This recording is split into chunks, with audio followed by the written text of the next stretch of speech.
এ যেন কেকের হাট। বিকেল হলেই আগারগাঁওয়ের নির্বাচন কমিশনের সামনে প্রশস্ত সড়ক জুড়ে বসে পড়ে কেকের দোকান। এদের কেউ পুরনো কেক ব্যবসায়ী, আবার অনেকে গৃহিণী কিংবা শখের কেক প্রস্তুতকারক। তাদের তৈরি নানা স্বাদের কেক খেতে প্রতিদিন রাজধানীর বিভিন্ন স্থান থেকে আসেন শত শত ক্রেতা। সামাজিক যোগাযোগ মাধ্যমেও ভাইরাল হয়েছে এই কেকের হাট। আগারগাঁওয়ে সেই ভাইরাল কেকের খবর জানাচ্ছেন তৌফিক হাসান তুহাদ।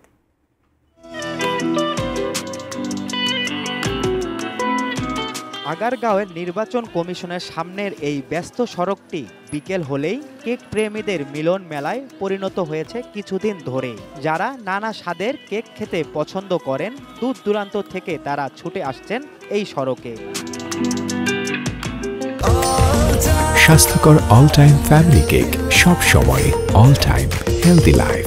প্রতিদিন বিকেল হলেই নানা নাম, রং, রূপ, স্বাদের কেক নিয়ে সড়ক জুড়ে বসে যায় অসংখ্য দোকান। এদের কেউ গৃহিণী, কেউ শিক্ষার্থী, আবার অনেকে পেশাদার কেক ব্যবসায়ী।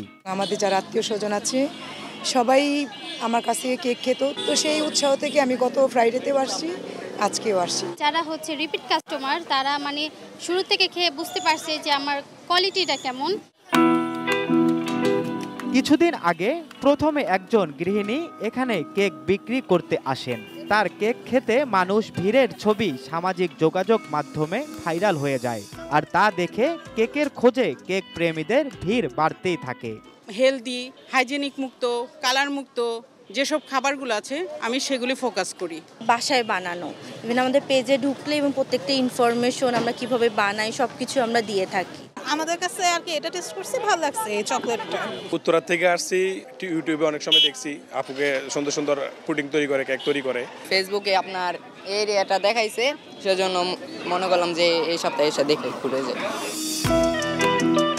আর এখন তো বিকেল হলেই পুরো সড়ক জুড়ে নানা ধরনের কেকের শত শত দোকান। আর ভাইরাল এই কেকের স্বাদ নিতে আসা শত শত মানুষের ভিড়ে প্রায়ই যানজট লেগে যায় এই সড়কে। আগারগাঁওয়ের এই সড়কটি নানা স্ট্রিট ফুডের জন্য পরিচিত হয়ে উঠলেও ইদানিং কেকের জনপ্রিয়তায় অন্য ব্যবসায়ীদের পড়তে হচ্ছে চ্যালেঞ্জে। সড়কটিতে দোকান বসানো নিয়ে বিক্রেতাদের মধ্যে ঘটছে নানা ঝামেলাও। রাস্তার পাশে এসব কেকের দোকানগুলো ক্রেতাদের স্বাদ মেটালেও খোলা জায়গায় সংরক্ষণ হওয়ার কারণে থাকছে স্বাস্থ্য ঝুঁকি। স্বাদের পাশাপাশি স্বাস্থ্য সুরক্ষায় গুরুত্ব জরুরি। তৌফিক হাসান তুহাদ, এটিএন নিউজ, ঢাকা।